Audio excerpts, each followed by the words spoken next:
한 주간 잘 지내고 계십니까? 이제는 제법 많이 쌀쌀해졌습니다. 낮은 아직까지 그래도 햇살이 좀 따뜻하고 때로는 뜨겁기도 하고 하지만 저녁은 이제 창문을 열고 자기에는 이제 추워지는 계절이 올 것 같습니다. 무더위가 정말 끝나지 않을 것만 같았는데 끝나자마자 이렇게 또 시원하다 못해 이제 쌀쌀해지기까지 하였네요. 사랑하는 우리 성도님들 건강관리 잘 하시기를 바랍니다. 여러분들에게 있어서 인생을 살다가 가장 무서운 말이 혹시 있으신가요? 내가 지금까지 삶을 살아왔을 때 이 말은 참 내 인생에 있어서 참 무섭다, 무서웠다, 또 앞으로 이 말은 참 내 삶에 있어서 없었으면 한다라는 그런 단어 같은 게 혹시 있나요? 공부해라. 공부해라. 공부해라. 공부해라. 일단 고등학교 3학년 때까지는 그 말이 사라지지 않을 것 같고 혹여라도 뭐 더 나은 공부를 하기 위해서 더 좋은 것을 위해서 또 대학을 가면은 그 말은 또 사라지지 않을 것 같고 참고로 저에게 있어서 저도 사실 공부해라라는 말이 누가 저한테는 지금은 이제 나이가 40이 넘었기 때문에 누가 저한테 공부해라라는 말은 하지 않습니다. 근데 저에게는 부담은 있습니다. 공부를 해야 된다는 부담은 있습니다. 왜냐하면은 공부하지 않으면은 성경을 계속 연구하고 공부하지 않으면은 저 역시 여러분들 앞에 서기가 때로는 부끄러울 때가 있기 때문입니다. 아무것도 준비하지 않고 공부하지 않은 채 하나님의 말씀을 연구하지 않은 채 하나님의 말씀을 선포한다. 정말 뭐라고 표현해야 될까요? 목사 그만둬야 되는 그런 건 아닐까라고 생각하는데 우리 다민이 어린이 학생이 공부를 하지 않으면 학생을 그만둬야 되는 어쨌든 우리의 인생에 있어서 물론 어리기 때문에 지금 공부의 시절이기 때문에 공부라는 단어가 참 두렵고 부담되고 하기도 합니다. 그러나 좀 더 확장시켜서 우리의 인생의 전체적으로 전반적으로 공부를 하는 이유도 마찬가지인 것 같은데요. 우리의 인생에 있어서 가장 듣기 싫은 말, 가장 좀 거부하고 싶은 말이 여러 가지 말이 있겠지만은 그 중에 오늘 저와 여러분들이 함께 나누어야 될 것은 실패라는 말입니다. 실패. 어떻습니까? 실패라는 말 듣기 좋습니까? 참고로 저의 개인적인 과거사에 대해서 다 이야기하기는 좀 그렇지만은 저도 한때 열심히 이제 아르바이트를 뛰어넘어서 개인적인 사업도 한번 해본 적도 있고 그래서 정말 이제 주머니에 현금을 때로는 2천만 원씩 넣고 다닐 때도 있고 이럴 정도로 부를 이제 좀 축적을 할 경우도 있었습니다. 젊은 시절에. 그러다가 어쨌든 여러 가지 일련의 사건들을 통하여서 다 날려버리고 정말 빚만 딴 적도 있었기 때문에 누군가의 눈에는 최기석 인생이 실패한 자, 그 당시에 실패한 자라는 손가락질을 받을 때도 있었습니다. 삶을 살다 보면은 실패라는 말이 참 듣기 싫기도 하면서 또 이제 실패라는 그 단어 속에 갇혀 있는 사람들도 참 많습니다. 최근에 10월 2일 날이었습니다. 10월 2일 날에 EBS 지식 TV 지식 채널 E라는 그러한 프로그램 방송 이제 EBS 방송국에서 한 방송을 했는데요. 어떤 내용을 다루었냐 하면 이 히키코모리라는 것을 다루었습니다. 여러분들 혹시 들어보셨나요? 히키코모리가 일본 말인데요. 일본에서 이렇게 시작되었던 어떤 문화적인 뭐라고 해야 될까요?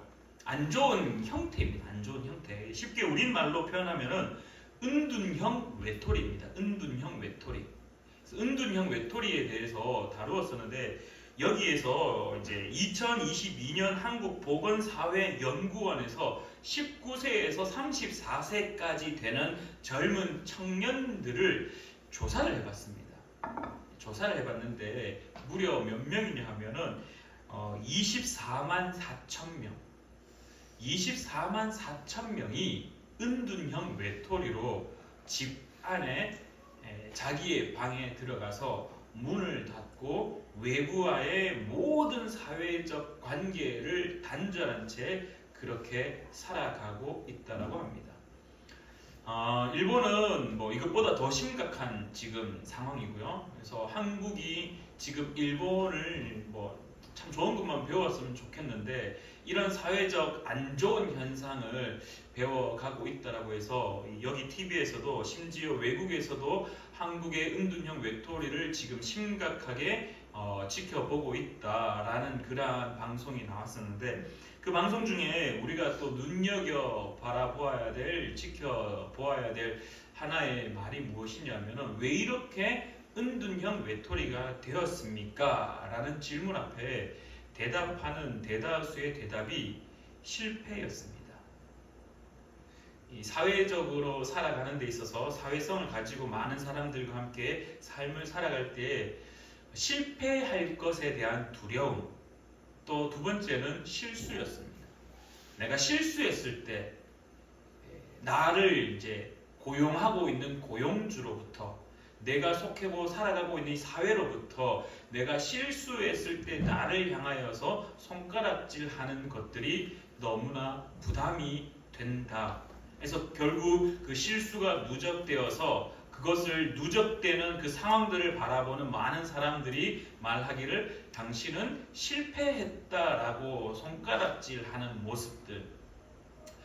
어쨌든 그러한 것들로 인하여 한국의 젊은 청년 19살부터 만 19살부터 만 34세 소위 말해 고등학교를 졸업한 그리고 우리 나이로 35세 6세 정도 가장 사회생활을 열심히 도전하고 활발하게 사회생활을 해야 될 그 나이대 청년 중에 무려 24만 4천 명 24만 명이나 되는 사람들이 집에 문을 닫고 외부와의 모든 것들을 단절하고 그냥 뭐 컴퓨터 게임을 한다든지 아니면 아무것도 하지 않은 채 그냥 머리도 감지 않은 채 수염이 덥수룩한 모습으로 그냥 그렇게 집안에서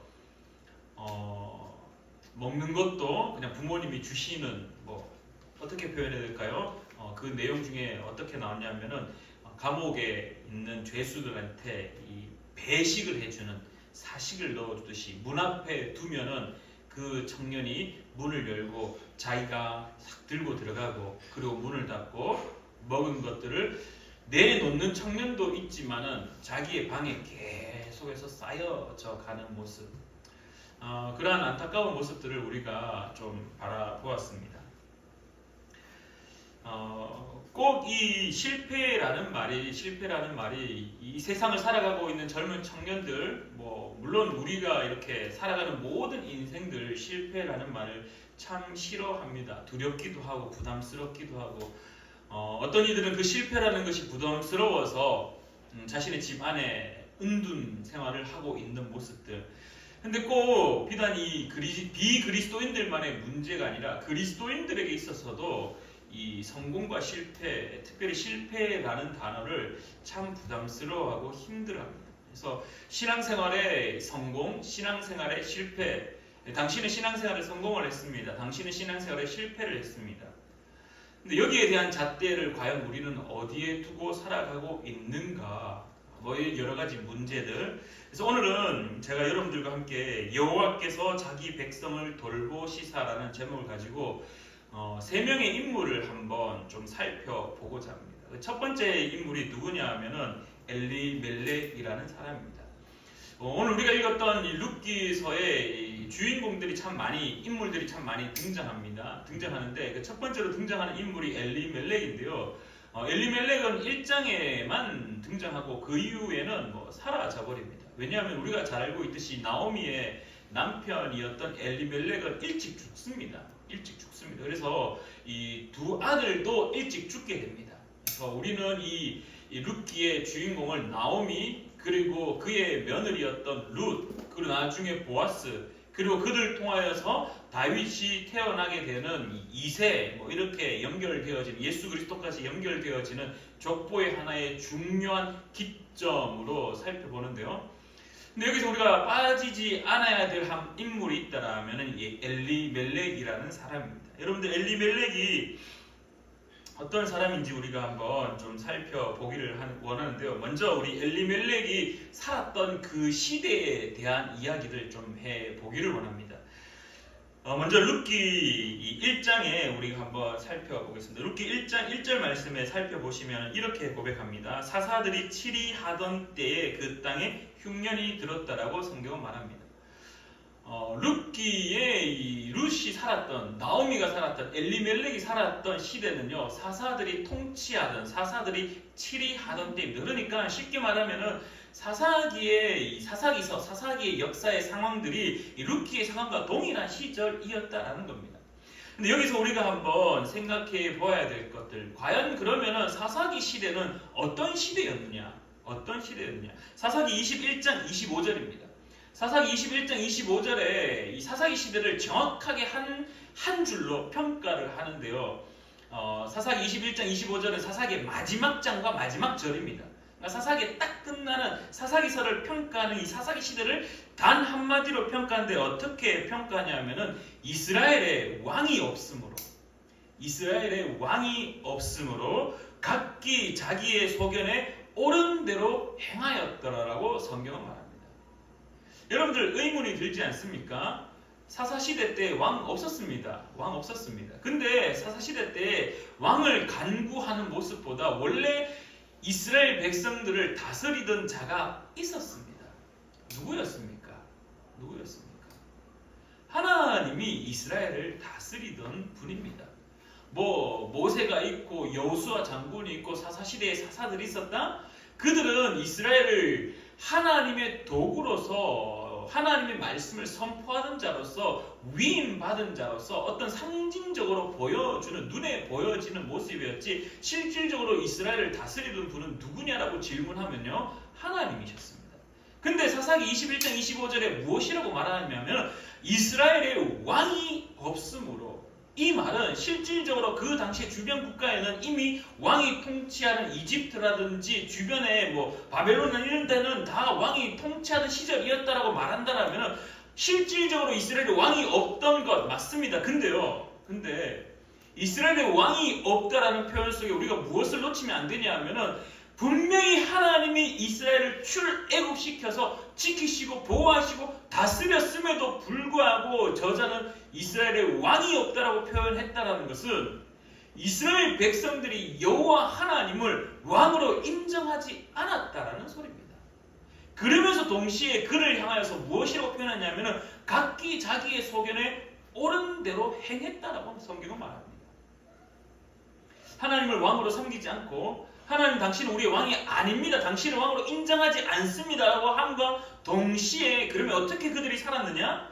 내가 원하는 대로, 내 마음대로, 내 소견에, 내 뜻에 옳은 대로 내가 지금까지 살아왔던 그 노하우, 방법들에 있어서 이게 제일 좋은 방식이고 방법이고 이게 내 삶의 노하우의 마지막 깨닫는 지점이니 나는 이대로 살 것이다 라고 말했고 고백했고 그렇게 살아왔던 시대가 언제였느냐? 바로 사사시대였다는 겁니다. 동시에 오늘 룻기 시작할 때도 룻기 1장 이렇게 고백합니다. 1절에 사사들이 치리하던 때에 결국 엘리멜렉이 살았던 그 시대가 어떤 시대냐? 사사들이 통치하던 시대. 또 다른 말로 설명하면 그 모든 이스라엘 백성들이 왕이 없다. 하나님을 왕으로 인정하지 않은 채 내가 원하는 대로 내 소견에 옳은 대로 좋은 대로 내 뜻대로 삶을 추구하면서 살았던 시대였다라는 겁니다. 자, 그러면서 우리가 사사기서를 바라볼 때 사사가 다스리던 그 시대를 바라볼 때 이 네 가지의 이 패턴이 있습니다. 네 가지의 패턴. 신앙의 사이클이라고 표현하기도 하는데요. 사사기 시절에 이 네 가지 사이클이 있는데 그 첫 번째가 무엇이었냐면은 사람들의 이 범죄, 이 인간의 타락으로 인하여서 죄를 짓게 됩니다. 이 죄로 인하여서 어떤 일이 일어나냐면은 심판이 일어납니다. 여러분들 사사기서를 잘 알고 있죠? 이스라엘 백성들이 하나님 보시기에 악을 행하는 일들을 막 하기 시작합니다. 그럴 때 주변의 국가들 모압이나 암몬이나 블레셋들이 계속해서 쳐들어옵니다. 그래서 이스라엘을 괴롭힙니다. 그때 어떻게 하느냐? 하나님 앞에 회개합니다. 하나님 용서하여 주시옵소서. 하나님이 우리의 왕이신데 우리가 그걸 까맣게 잊었었네요. 하나님 제발 우리를 용서하셔서 우리를 다시 회복시켜 주십시오. 구원의 은혜를 우리에게 허락하여 주시옵소서라고 회개하게 됩니다.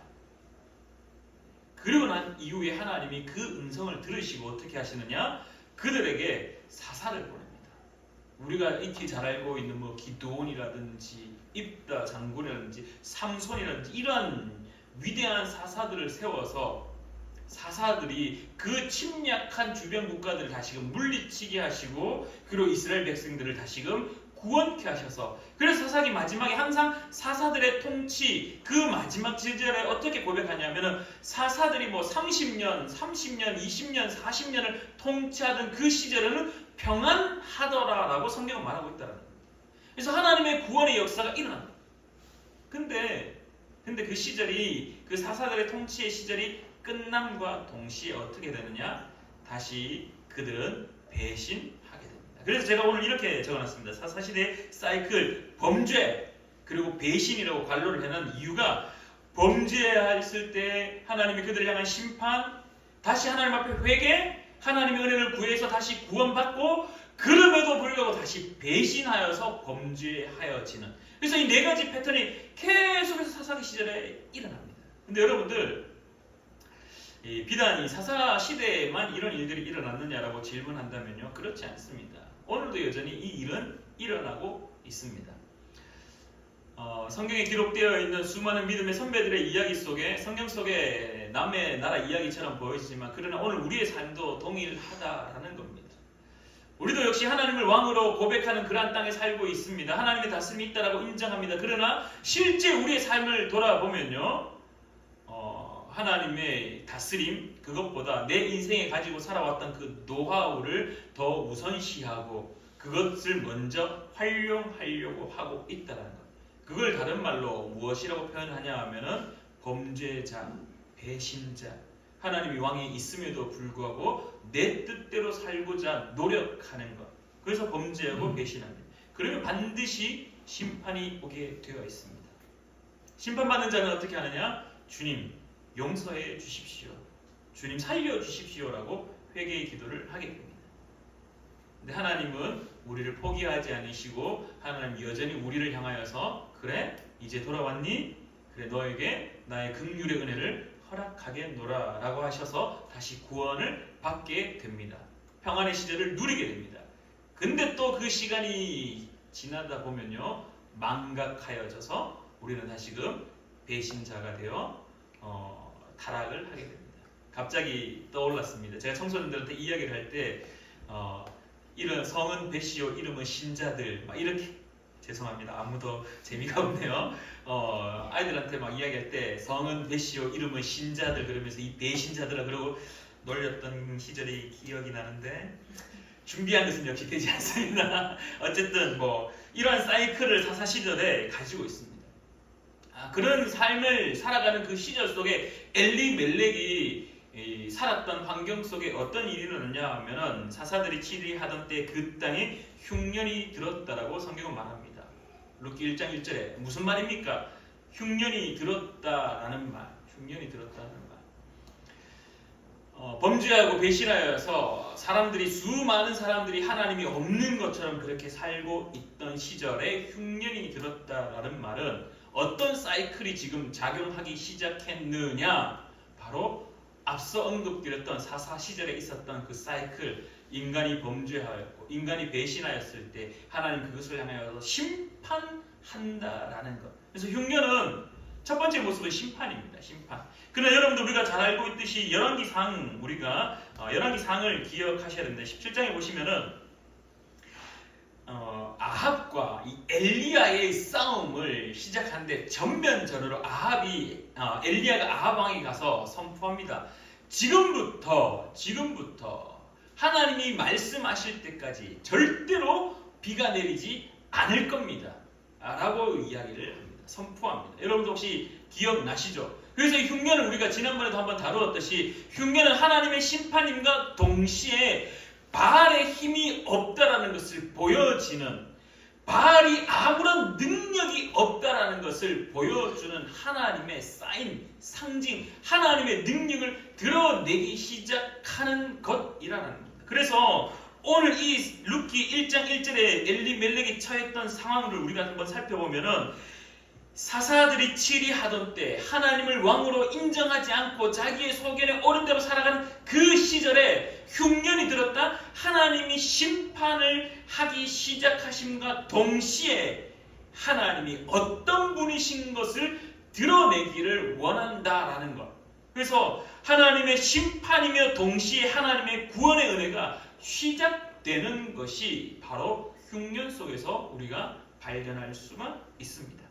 자, 그런 상황들 우리가 이제 머리에 염두에 두시길 바랍니다. 엘리멜렉이 사사들이 다스리던 땅에 살았습니다. 그 시절이었습니다. 아, 하나님 그 까이 거 뭐가 그래 중요해? 내 속에는 옳은 대로 살면 되지. 흉년이 왔네. 왜 이러지? 왜 하나님 우리를 심판하시지? 이러한 상황이었다라는 겁니다. 그때 이 엘리멜렉이 어디에 살았냐 하면은 유다 베들레헴에 살았습니다. 유다 베들레헴. 자, 여러분들 유다 베들레헴이 어떤 땅인지 우리가 간략하게 한번 살펴보겠습니다. 유다 땅은요 어떤 땅이냐 하면은 출애굽기 3장에 이스라엘 백성들이 출애굽하여서 어디로 가게 됩니까? 가나안 땅이라는 곳으로 하나님이 인도하여 들어가게 됩니다. 근데 출애굽기 3장에서 이 가나안 땅을 어떻게 평가하냐 하면요 젖과 꿀이 흐르는 땅이라고 평가합니다. 기억하시죠? 젖과 꿀이 흐르는 땅. 가나안 땅은 젖과 꿀이 흐르는 땅. 근데 실질적으로 젖과 꿀이 흐르는 땅이냐라고 질문한다라면은 사막도 많고 딱히 비옥한 땅이라기보다는 막 광야도 있고 산도 높고 그렇게 그렇게 모든 이스라엘이 있었던 그 가나안 땅 모든 땅이 다 좋은 땅이냐라고 질문한다라면은 꼭 그렇지만은 않습니다. 근데 왜 가나안 땅이 젖과 꿀이 흐르는 땅이냐라고 말씀하셨냐라고 질문한다라면은 하나님이 출애굽기 3장에서 가나안 땅으로 보여주면서 젖과 꿀이 흐르는 땅이라고 보여주면서 무엇이라고 말씀하시냐면은 내가 너희들을 인도하는 이 땅, 내가 너희들을 끌고 들어갈 땅, 내가 너희들에게 보여줄 땅, 쉽게 말하면은 내가 너희들에게 약속한 땅은 이 땅은 광대하고 젖과 꿀이 흐르는 땅이다라고 하나님은 말씀하고 계신다는 겁니다. 그래서 쉽게 유다 땅은 실질적으로 비옥한 땅이냐라고 질문 앞에 그렇기도 하고 아니기도 합니다. 왜냐하면은 옥토도 있고 광야 땅도 있고 막 사막에 바람이 부는 땅도 있습니다. 근데 왜 젖과 꿀이 흐르는 땅이냐라고 이야기하냐? 하나님의 약속이 있는 땅이기 때문이다. 그래서 유대 땅은 하나님의 약속이 있는 땅입니다. 특히 오늘 엘리멜렉이 어디에 살았냐? 베들레헴에 삽니다. 베들레헴은 베이트라는 말과 라흠이라는 말, 라햄이라는 말이 두 단어가 합쳐지는데요. 이 베이트라는 말은 무엇이냐면 집이라는 말입니다. 집. 라햄이라는 단어는 무슨 말이냐면 빵이다라는 말입니다. 빵. 그래서 베들레헴은 우리 잘 알고 있죠. 예수님이 태어난 마을 이 베들레헴은 빵집입니다. 빵집. 근데 여러분들 그냥 아무 의미 없이 마을의 이름을 짓지 않습니다. 여러분들 이 함지산이 왜 함지산인지 알고 계시죠? 우리 동네에 있는 산. 이 함지박처럼 이렇게 둥구스름한 이게 딱 보면은 뚜껑같이 함지박같이 생겼다고 해서 함지산이라고 저는 들었습니다. 어쨌든 이 지명을 말할 때에는 그 마을의 어떤 특징들, 어떤 유래들, 그러한 것들을 염두에 두고 합니다.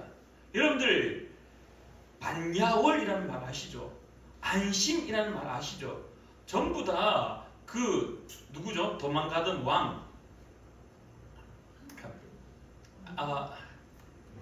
네. 왕건이 도망가다가 그 지역에 있을 때 하늘을 봤을 때 밤에 달을 봤을 때 반쪽밖에 없어서 반야월. 열심히 달려가다가 어느 마을에 도착했는데 아무도 자기를 쫓아오지 않으니까 안심하였다고 해서 안심. 이런 지역의 어떤 이름 특색 있는 것들. 마찬가지 베들레헴 이 특색에 있는 베이트라햄 빵집. 쉽게 말하면은 그 땅에는 빵이 풍부했다라는 겁니다. 그 땅에는 먹을 것이 가득했다라는 말입니다. 근데 그 땅에 살고 있던 이 엘리멜렉이 흉년이 들어서 그의 아내와 두 아들을 데리고 모압 지방으로 가게 됩니다. 유대 베들레헴은 하나님의 약속이 있는 땅입니다. 근데 그 약속이 있는 땅을 포기하고 모압 땅으로 갑니다. 근데 여기서 또 재미난 것은 모압 땅은요, 신명기서 23장 3절 말씀과 6절 말씀에 보면은 출애굽했던 이스라엘 백성들이 그 길로 지나가자라고 했을 때 싫다라고 거부한 백성들입니다.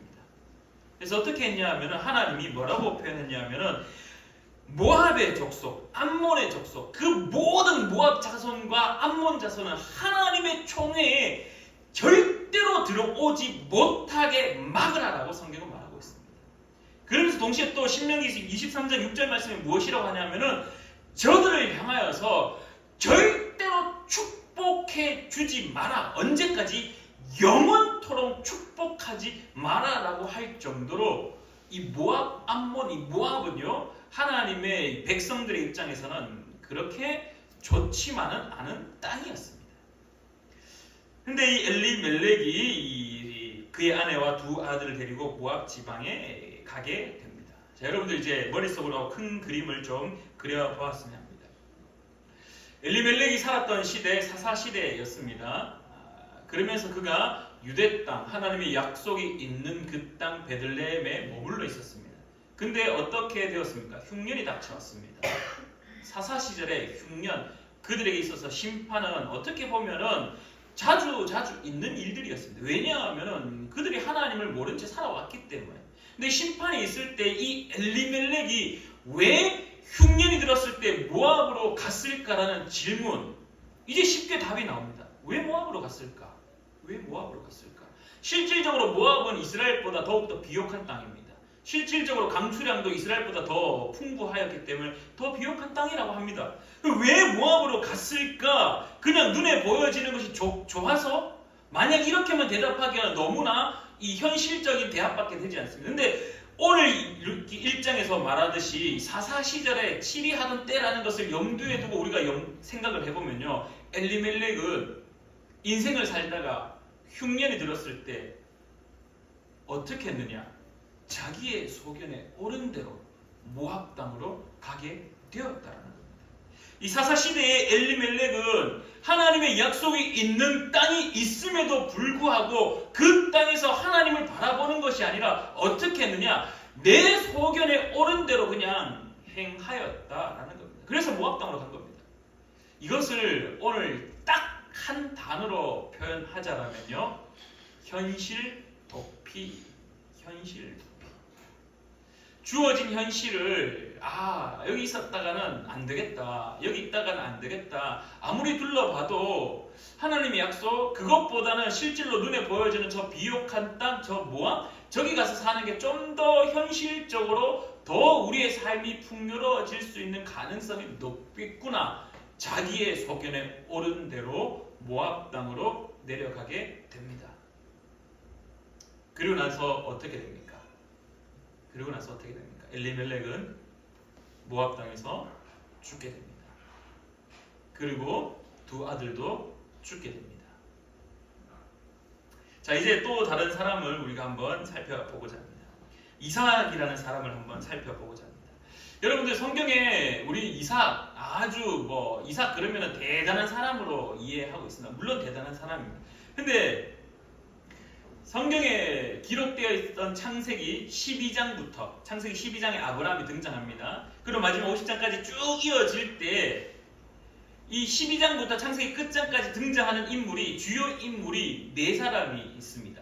첫 번째가 아브라함, 두 번째가 이삭, 세 번째가 야곱, 그리고 마지막이 요셉입니다. 이 4사람이 등장하는데 성경의 기록의 분량이 누가 가장 많을까요? 아니면 누가 가장 적을까요? 12장부터 50장에 관하는 이 긴 장 중에 이삭의 삶을 전반적으로 결혼하러 가는 것뿐, 그거는 이제 사소한 일들 말고 진짜 이삭이 주인공이 되어서 이삭만 딱 이야기하는 장은 과연 몇 장이나 될까요? 딱 한 장밖에 없습니다. 그게 바로 창세기 26장입니다. 창세기 26장에 이삭에 대해서 딱 한 장만 이야기를 하는데 그 중에 전반부에 있었던 이야기를 우리가 함께 좀 고민해 보고자 하는데요. 창세기 26장 1절입니다. 이삭이 삶을 살다가 어디를 가게 되냐면은 그랄 땅에 가게 됩니다. 아버지와 이제 잠시 아브라함과 잠시 헤어지게 되고 이삭이 어디에 거주하게 되냐면은 그랄 땅이 어디냐 하면은 이 브엘세바, 그러니까 이스라엘과 이집트, 애국과 그 사이에 가게 되는 길목이 그랄 땅입니다. 근데 이 그랄 땅에 거주하게 되는데 그랄 땅에 무엇이 닥쳐왔냐면은 아브라함에게도 마찬가지, 오늘 우리가 읽었던 룻기 엘리멜렉이 닥쳤던 것과 마찬가지 흉년이 닥칩니다. 근데 이 흉년이 닥칠 때에 이 이삭이 어떻게 했는가를 우리가 한번 살펴보고자 합니다. 창세기 26장 2절 말씀에 하나님이 이삭에게 나타납니다. 환상 가운데, 꿈 가운데 이삭에게 말합니다. 여호와께서 이삭에게 말씀하실 때 무엇이라고 말했냐면은 이삭아, 애굽으로 내려가지 마라. 내가 네게 지시할 땅, 그 땅에 거주하여라라고 하나님이 말씀하셨습니다. 이때 이삭이 어떻게 했냐면요. 애굽으로 가려고 했던 그 모든 것들을 다 멈추고 그랄 땅에 거주하게 됩니다. 그 이전에 하나님이 창세기 26장 2절 말씀을 함과 동시에 무엇이라고 이야기했냐면 아브라함을 향한 약속이 이삭에게도 동일하게 이야기합니다. 아브라함에게 창세기 12장에서 내가 네게 보여줄 땅, 그 땅으로 가라. 그러면 네가 복의 근원이 될 거다라고 했던 그 약속의 메시지가 동일하게 이삭에게도 이삭아, 애굽 가지 마. 내가 네게 지시할 땅, 그 땅에 거주하면 너도 아브라함이 받았던 그 복을 받아 누리게 될 거야 라고 하나님이 약속하셨습니다. 이삭도 약속의 메시지를 받습니다. 근데 오늘 우리가 처음에 바라봤던 엘리멜렉과의 차이가 여기서 나타나게 됩니다. 창세기 26장 6절 말씀에 이삭이 어떻게 했는지를 딱 평가하는데요. 이삭이 그랄에 거주하였더니 라는 말입니다. 그리고 난 이후에 이삭을 무엇이라고 평가하냐면 거부가 되었다라고 성경은 말하고 있습니다. 아주 큰 부자가 되었다라고 말합니다. 이제 저의 포인트는 아주 큰 부자가 되는 게 문제가 아닙니다. 창세기 26장 6절 말씀에 이삭이 그랄에 거주하였다라는 말, 결국 하나님께서 이삭에게 말씀했었던 그 약속의 메시지를, 약속의 땅에 거주할 것을 이삭이 지켰다라는 것이 오늘 저와 여러분이 기억해야 될 포인트, 포커스라는 겁니다. 자, 첫 번째 인물은 엘리멜렉은 하나님의 약속의 땅에 살고 있었습니다. 유대 땅 베들레헴에 살고 있었습니다. 근데 어떻게 했습니까? 흉년이 닥쳐왔을 때 자기의 소견에 오른 대로 모압으로 떠나버렸습니다. 이미 그들의 삶 속에 하나님의 약속이 있다는 것을 알고 있음에도 불구하고 그거 별로 중요하지 않아. 그냥 난 내대로 그냥 내 삶을 원하는 대로 노하우를 가지고 그냥 모압에 가서 사는 게 더 좋은 것 같아. 하나님께서 함께 하시는 그 현실을 도피하여서 결국 모압으로 가버립니다. 근데 이삭도 마찬가지였습니다. 흉년이 들었을 때 그 현실을 도피하기 위해서 애굽으로, 이집트로 내려갈 준비를 다 했습니다. 근데 하나님이 이삭에게 말합니다. 가지마. 너 여기 거주해. 너 내 약속의 말을 믿고 이 땅에 있으면 너 복을 받을 거야. 이삭이 창세기 26장 6절에 어떻게 합니까? 그랄 땅에 거주하였다고 성경 말합니다. 자, 마지막 인물을 여러분들에게 소개하고자 합니다. 나오미입니다. 나오미. 엘리멜렉의 집안으로 다시 한번 돌아가 보고자 합니다. 이 나오미는 룻기 1장 6절 말씀 우리가 읽었던 것처럼 오늘 어떻게 했냐면 한 집안이 풍비박살나고 완전히 박살나버렸습니다. 엘리멜렉 집안이 초토화되어 버렸습니다. 여러분들 예전에 그 남편이 먼저 죽으면요, 그 시어머니가 며느리를 향하여서 뭐라고 이야기합니까? 남편 뭐한 년? 남편 잡아먹은 년이라고 이야기합니다. 당시에도 비슷한 모습이었습니다. 남편이 죽었다라는 말, 고아가 되고 과부가 되었다라는 말, 이것은 사회적으로서 그렇게 좋은 이미지가 아니었습니다. 그러니까 너무 이제 완전 막 집안이 엘리멜렉이 죽고 막 현실적으로 모압에 가서 더 잘 살 줄 알았는데 그렇지 않았다는 거. 완전히 막 집안이 박살 나버린 겁니다. 근데 여러분들 나오미의 행동을 우리가 한번 바라봐야 되는데 나오미가 다시 유대 땅으로 돌아가던 이유가 우리의 머릿속에 혹시라도 모압 땅에서 살아가는 그 환경이 싫어서 모압 땅에서 사는 그것이 손가락질 받는 것이 싫어서 모압에서 사는 것이 또 너무 힘들어서 돌아갔다라고 대답한다라면 그건 50점.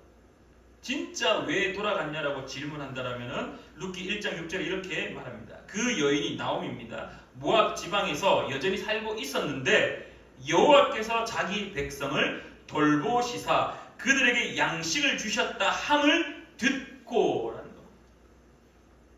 엘리멜렉의 집안이 박살나고 모든 것이 끝난 것처럼 실패자처럼 현실 도피해서 살은 것이 오히려 더 좋은 것처럼 보여졌지만 결국 아니었다는 거죠.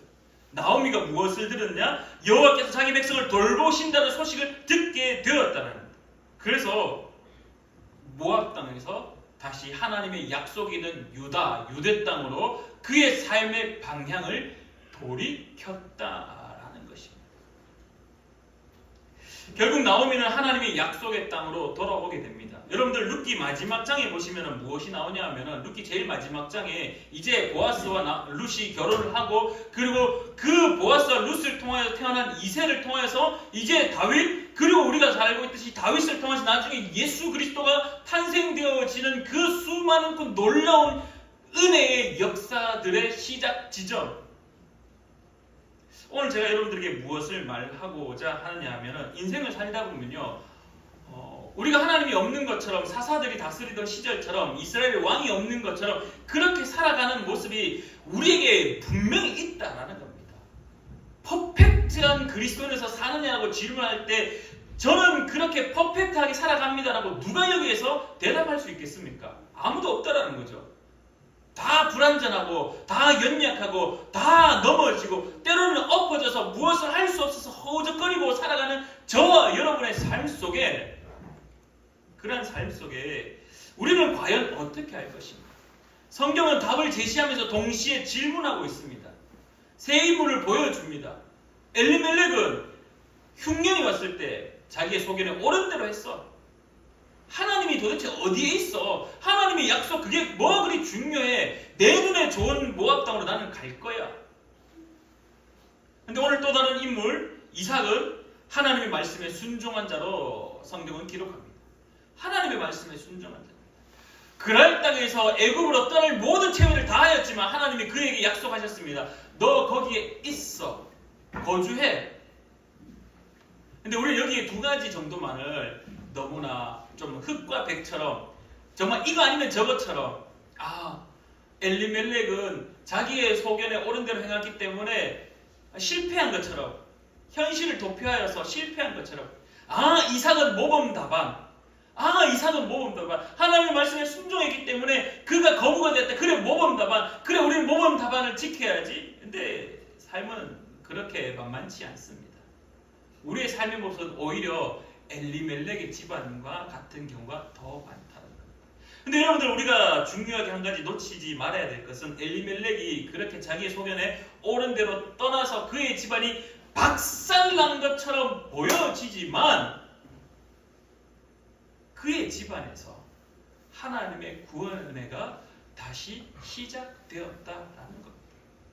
그냥 짧은 엘리멜렉의 삶을 봐서는 참 안타깝게 자기 소견에 옳은 대로 살았지만은 그러나 그의 집안 전체의 그림을 놓고 본다면요 엘리멜렉의 실수하고 실패한 것처럼 보여지지만 하나님은 그것을 포기하거나 버리지 아니하시고 오늘 본문 말씀에 우리가 등장한 것처럼 오늘 말씀의 제목처럼 하나님은 여전히 자기의 백성을 돌보셔서 엘리멜렉의 집안을 그냥 배제시켜버리고 너 네 뜻대로 네 좋은 소견대로 그냥 그렇게 했으니까 너 이제 끝이야라고 하나님의 구원의 역사의 그림 속에 하나님의 나라 속에 싹 지워버리고 제외시켜버리는 것이 아니라 엘리멜렉이 실수하여 망한 것처럼 보여질지라도 그러나 그의 집안의 그 부인이었던 나오미를 통하여서 다시금 하나님의 나라의 은혜를 기억해 하시고 다시금 하나님의 복음을 듣게 하시고 그 복음의 소식을 통하여서 유대 땅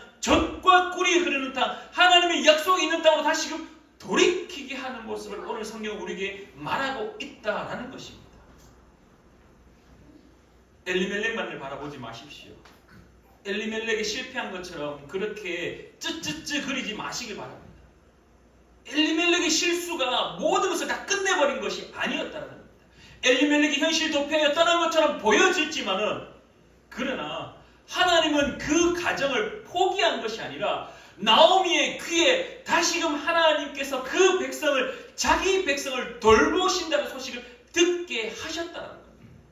그리고 그 나오미를 통하여서 돌아오게 하시고, 그 나오미의 며느리였던 룻을 통하여 보아스를 만나게 하시고, 그 룻과 보아스를 통하여서 이세 다윗이 태어나게 하시고, 그리고 그 다윗을 통하여서 어디까지? 예수 그리스도까지 이어지는 놀라운 하나님의 역사가 오늘 성경을 통해서 시작하였다라는 것입니다.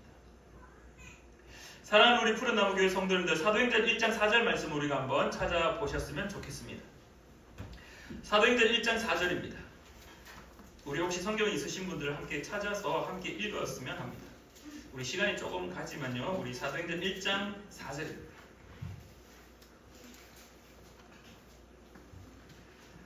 사도행전 1장 4절입니다. 함께 읽겠습니다. 시작. 사도와 함께 모이사 그들에게 분부하여 이르시되 예루살렘을 떠나지 말고 내게서 들은 바 아버지께서 약속하신 것을 기다리라. 예수님의 12제자, 예수님이 십자가에 못 박혀 죽었습니다. 지금 예루살렘 성전은요, 좋은 땅이 아닙니다. 자신들을 잡아 죽이려고 눈이 시뻘게 사울 같은 자들이 막 넘쳐나는 대제사장이 예수님 부활한 그거 거짓말이야. 모든 사람들, 예수 추종자들을 잡아 죽이려고 하던 땅이 어디였느냐? 예루살렘이었습니다. 현실은요, 도망가야죠. 현실은요, 도피해야죠. 현실은요, 자기 마을에 다시 돌아가서 어부의 삶을 살아야죠. 그런데 예수님이 그들에게 무엇을 말했느냐? 예루살렘을 떠나지 말라라고 이야기합니다. 왜? 그 땅은 원래 본연에 무엇을 숨기고 있느냐? 하나님의 약속이 있는 땅이에요. 하나님의 약속이 있는 땅. 그 땅을 어떻게 해서든 버텨라. 왜? 하나님의 약속이 있기 때문에. 그러면서 예수님이 제자들에게 마지막으로 또 고백합니다. 떠나지 말고 내게서 들은 바 아버지께서 약속하신 것. 물론 우리가 1차적으로 약속하신 것이 무엇입니까? 보혜사 성령입니다. 너희들 돕는 보혜사 성령이 올 거다라는 그 약속. 근데 그것이 더욱더 확장되어지면 무엇이냐?